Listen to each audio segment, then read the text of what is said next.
Hello student, welcome to our online classes. Class 7 बच्चों, आज हमारा ग्रामर की क्लास है और हम लोग ग्रामर पढ़ेंगे। आप लोगों को पता है कि आप लोगों का रिवीजन चल रहा है और इसी रिवीजन टाइम में आप लोगों के टेस्ट होने हैं। तो आप लोग प्रिपेयर करेंगे ग्रामर का चैप्टर फर्स्ट, सेकेंड, थर्ड आपको प्रिपेयर करना है। मंडे आप लोगों का ग्रामर का टेस्ट हम लेंगे। ओके, आपको first to third chapter grammar में प्रिपेयर करना है। आपका ग्रामर का टेस्ट होगा। ओके, और इसके बाद अब हम अपना स्टार्ट करते हैं ग्रामर। ग्रामर में आज आपका है चैप्टर नंबर 2। चैप्टर नंबर 2 है वर्ण विचार। वर्ण विचार क्या है? तो सबसे पहले हम वर्ण जानते हैं कि वर्ण क्या है। वह सबसे छोटी ध्वनि जिसके और टुकड़े नहीं किए जा सकते हैं उन्हें वर्ण कहते हैं। वह सबसे छोटी ध्वनि जिसके और टुकड़े नहीं किए जा सकते हैं उन्हें वर्ण कहते हैं। वर्णमाला क्या है? वर्णों के व्यवस्थित समूह को वर्णमाला कहते हैं। वर्णों के व्यवस्थित समूह को वर्णमाला कहते हैं। अब वर्णों के 3 भेद हैं, स्वर, व्यंजन और अयोग्यवाद। 3 भेद हैं। वर्ण के कितने भेद हैं? वर्ण के 3 भेद हैं, स्वर, व्यंजन, अयोग्यवाद। याद रखिएगा। स्वर क्या है? जिन वर्णों का उच्चारण करते समय हवा मुंह में बिना रुके बाहर आती है उन्हें स्वर कहते हैं। जैसे स्वर स्वतंत्र होते हैं, ये स्वतंत्र ध्वनियां हैं। इ, उ, री, ए, आए, इनका उच्चारण करने के लिए हमें और किसी की सहायता नहीं लेनी पड़ती है, ये स्वतंत्र होते हैं। स्वर और उनकी मात्राएं। स्वरों के निश्चित चिन्हों को मात्रा कहते हैं। स्वरों के निश्चित चिन्हों को मात्रा कहते हैं, मतलब जिस माध्यम से वो व्यक्त किया जाता है वो है। फिर व्यंजनों का उच्चारण स्वरों के बिना नहीं होता है। व्यंजनों के साथ स्वरों की मात्राओं का प्रयोग किया जाता है। स्वर और उनकी मात्राएं, जो कि आपके यहाँ बुक में नीचे दिया गया है।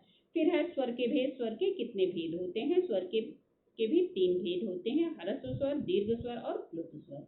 कितने भेद होते हैं? 3 भेद होते हैं, ह्रस्व स्वर, दीर्घ स्वर और प्लुत स्वर। ह्रस्व स्वर क्या है?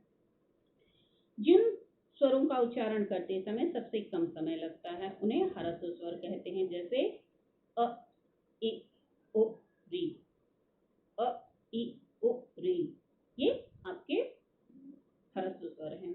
दीर्घ स्वर, जिन स्वरों का उच्चारण करते समय ह्रस्व स्वरों से लगभग 2 गुना समय ज्यादा लगता है उन्हें दीर्घ स्वर कहते हैं।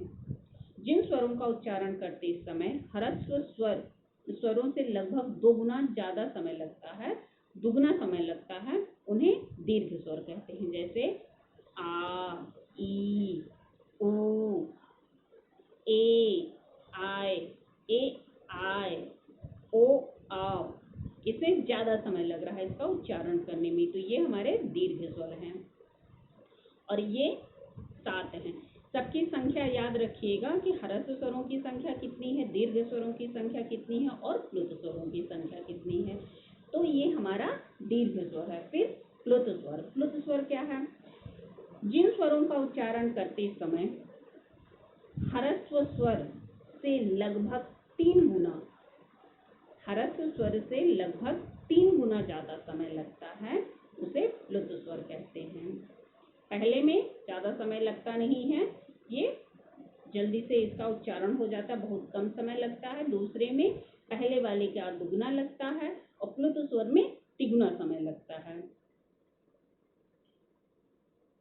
प्लुत स्वरों का उच्चारण मंत्र पढ़ने और पुकारने आदि के लिए किया जाता है। जिस स्वर का उच्चारण प्लुत के रूप में किया जाता है उसके आगे हिंदी की गिनती का अंक 3 ऐसे ऐसे करके हमने आपको वीडियो में बताया हुआ था, लिखा जाता है। इसका अर्थ होता है कि उस स्वर का उच्चारण आपको तिगुने समय तक करना है। जैसे ओम, भैया, का। तो इसका उच्चारण लास्ट वाला का ये लंबा खींचा जा रहा है, तो इसका उच्चारण का की अपेक्षा ज्यादा लग रहा है, 3 गुना ज्यादा समय लग रहा है। फिर है आपका व्यंजन। व्यंजन क्या है? जिन वर्णों का उच्चारण करते समय स्वरों की सहायता ली जाए और हवा कंठ से निकलकर मुख में रुक कर बाहर आए, उन्हें व्यंजन कहते हैं। व्यंजन के कितने भेद होते हैं? व्यंजन के भी 3 भेद होते हैं, स्पर्श व्यंजन, अंतस्थ व्यंजन और ऊष्म व्यंजन। स्पर्श व्यंजन क्या है? जिन व्यंजनों का उच्चारण करते समय हवा कंठ, तालु, मूर्धा, दांत या होठों का स्पर्श करके मुख से बाहर आती है, उन्हें स्पर्श व्यंजन कहते हैं। का वर्ग से लेकर के पा वर्ग तक के जितने भी आपके वर्ण हैं वर्णमाला के, ये सब आपके स्पर्श व्यंजन में हैं। फिर अंतस्थ व्यंजन। जिन व्यंजनों का उच्चारण स्वरों और व्यंजनों के मध्य का होता है, उन्हें अंतस्थ व्यंजन कहते हैं। अंतस्थ व्यंजनों की संख्या है 4, या, रा, ला, व। ये 4 अंतस्थ व्यंजन हैं। फिर ऊष्म व्यंजन। जिन व्यंजनों का उच्चारण करते समय हवा मुख में टकराकर ऊष्मा गर्मी पैदा करती है, उन्हें ऊष्म व्यंजन कहते हैं। जैसे श, ख, श, ह, ये 4 जो हैं ये हमारे ऊष्म व्यंजन हैं। इसके बाद आप लोगों की एक्सरसाइज दी गई है, एक्सरसाइज हमने बुक में सॉल्व भी करवाई हुई थी। इसके बाद आपका स्टार्ट होगा अयोग्य क्या है। अयोग्य ऐसे वर्ण हैं जो ना तो स्वर होते हैं और ना ही व्यंजन होते हैं। अयोग्य का अर्थ आके योग से जो अर्थ वहन करे, अर्थात किसी स्वर के योग से जो सार्थक शब्द बनते हैं वे अयोग्य होते हैं। वैसे तो इनका पृथक प्रयोग कोई अर्थ नहीं रखता, किंतु स्वरों अथवा स्वर युक्त व्यंजनों के साथ मिलकर इनकी सार्थकता सिद्ध होती है। अयोग्य स्वरों और व्यंजनों के साथ लगते हैं। अयोग्य 2 होते हैं। नंबर 1 अनुस्वार होता है और दूसरा विसर्ग होता है। अनुस्वार क्या है? जो ऊपर बिंदी लिखी जाती है। अनुस्वार का चिन्ह बिंदु होता है। इसका प्रयोग स्वरों और व्यंजनों के ऊपर बिंदु के रूप में किया जाता है, जैसे हंस, अंश, कंस आदि। अनुस्वार का उच्चारण नाक से किया जाता है। अब विसर्ग।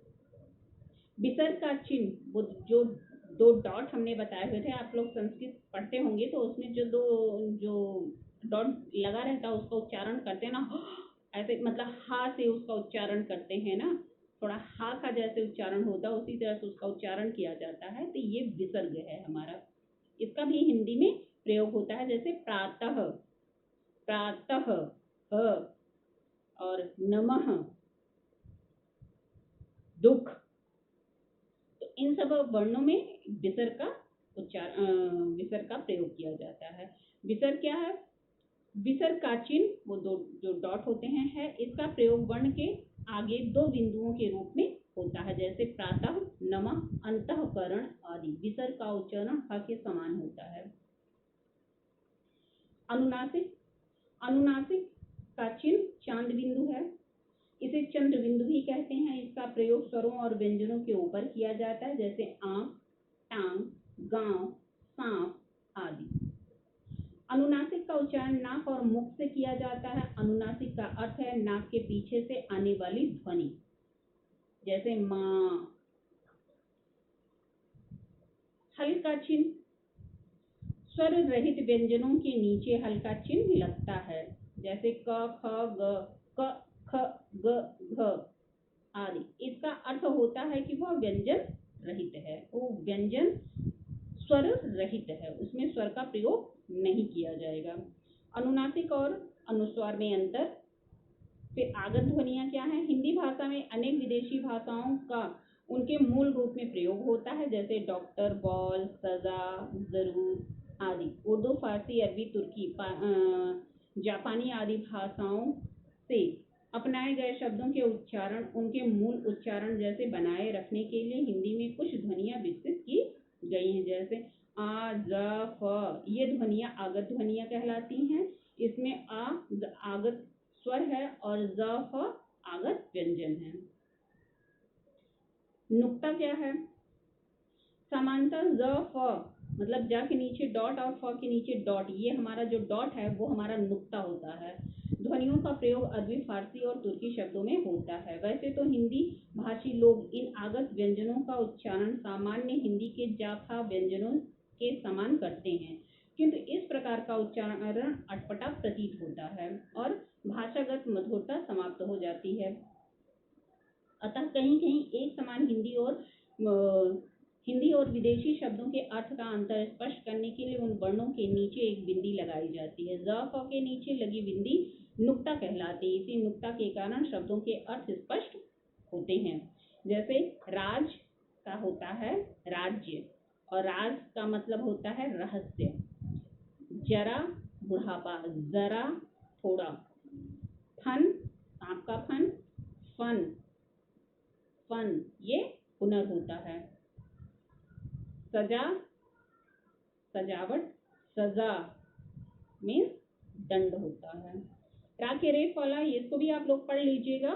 फिलहाल हमने आप लोगों को ये सारी चीजें पढ़ा दी हैं। तो ये आज आपका ये वाला चैप्टर भी कंप्लीट हो गया है, चैप्टर नंबर 2। अब नेक्स्ट वीडियो में हम आपसे मिलेंगे चैप्टर नंबर 3 से। Okay, thank you.